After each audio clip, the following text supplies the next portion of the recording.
How's it going, guys? Coach Koto here from Icons Rugby. How's it going? And just back in beautiful Australia. I'm so happy to be home. It's been a long couple of journey all the way home, long flights, and just getting back into the kick of things down here at Icons Training Centre. And there's a couple of topics that have come up. I released a video last week about the foundations of making it, and it sparked some conversation between a couple of players and also coaches. And it really hit home with a lot of ex-players who didn't make it, who showed really great potential, but they never really kicked on in their footy careers. And it was quite interesting because it really brought on a point that I like talking with athletes about mapping it out. Okay, and this conversation is going to be all about mapping it out. And I find nowadays athletes are fixated on the traditional pathway, which only suits the superstar. Like, it only suits the player who makes schoolboys, comes straight out of schoolboys, is basically signed within the first 12 months of, is signed by 18, 19, ends up being in a development system, plays in that system, then goes on further and further and further. And they're missing the crux of things, because you look at that, and that's probably really only, maybe 10% of the professional market. Like, they're missing the journeyman. And I don't mean the journeyman as in someone who makes it when they're 26, 27 after playing 10 years at Q Cup or 10 years at Premier Grade and finally gets their cut. I mean the person who basically comes out of school, plays Colts footy, and then evolves into Q Cup or Premier Grade, and then evolves into Maroons, state Maroons squad or state, NRC or anything like that, and then makes it from there.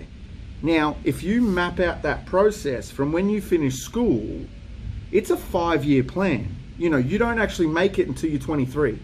Now, you hear a lot of these guys who you might get a preseason contract, you might be signed at 21, 22, but you're not actually making your, Super 15 debut or NRL debut till you're 22, 23.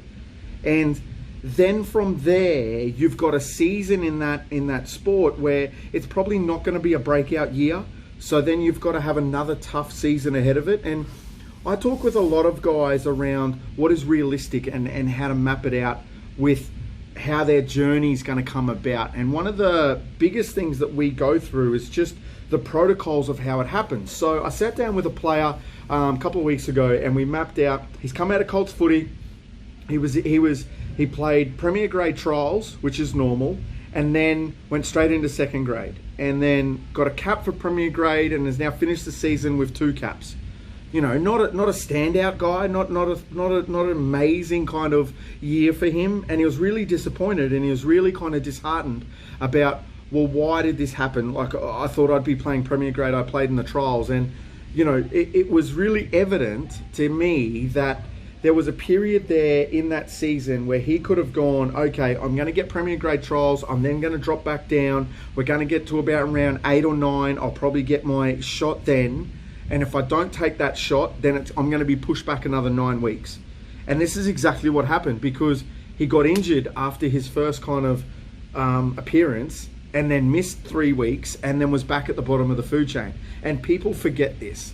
Athletes forget this all the time. I see it so much in Q Cup. I've got another guy I work with. He's come out of Colts footy. He's basically trained hard, was really disappointed he didn't make Cup, went back to A grade. I said, man, you're 2 injuries away from basically making a Cup debut. Made his Cup debut, but didn't understand that, mate, that's only going to be for 4 or 5 weeks. And then you're back down again. Just because you're there doesn't mean you're going to stay there, but you have to learn from the experiences of while you're there.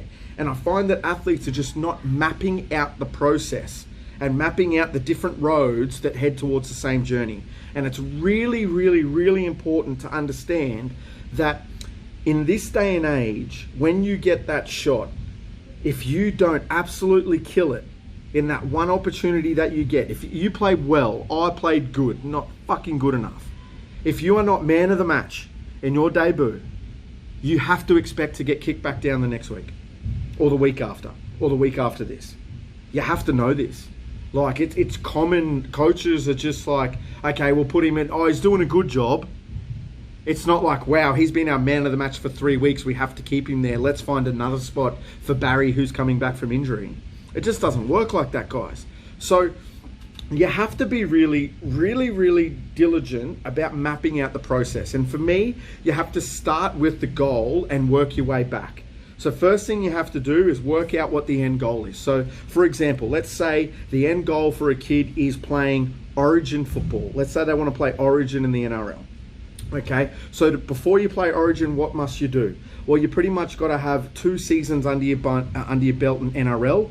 You've got to have probably 30 games of, on average, 15 to 30 games of NRL under your belt before you'll make Origin. Now, you might make emerging squads, but to actually be picked.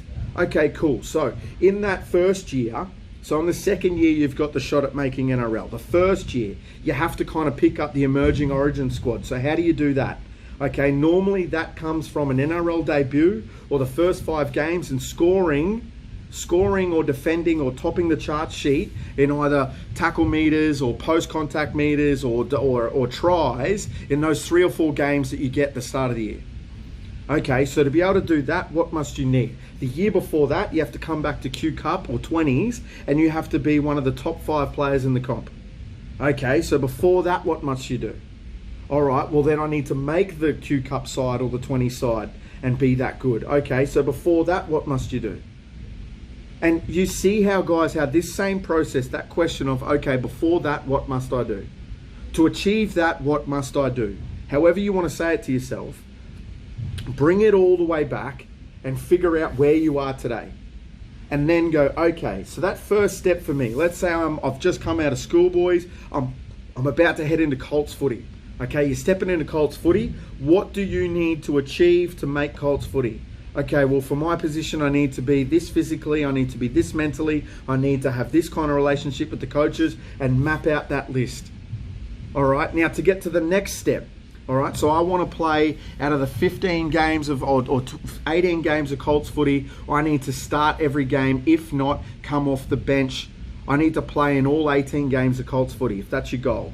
Okay, cool. So how do I do that?